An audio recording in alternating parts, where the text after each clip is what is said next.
চামেলাংচু আৰক্ষী থানাৰ ভাৰপ্ৰাপ্ত বিষয়া। আজি আপোনালোকক আমি মাতি আনি পেলানি ৰাইজলৈ এইটোৱে মেছেজ দিব বিচাৰিছোঁ যে 2026-ৰ যি আমাৰ আগন্তুক বিধানসভা ইলেকশ্যন 9 এপ্ৰিলত সমগ্ৰ অসমৰ লগতে আমাৰ কাৰ্বি আংলঙতো অনুষ্ঠিত হ'ব।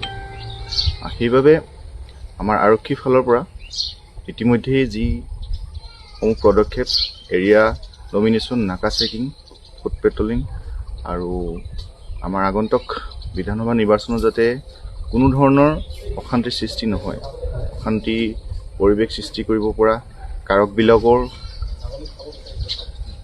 বিৰুদ্ধেও আমি অভিযান অব্যাহত ৰাখিছোঁ আৰু যাতে আমাৰ আগন্তুক বিধানসভা নিৰ্বাচন শান্তিৰূপে পালন।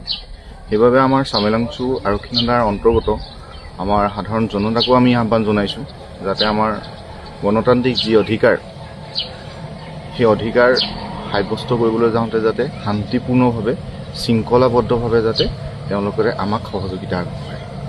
ধন্যবাদ।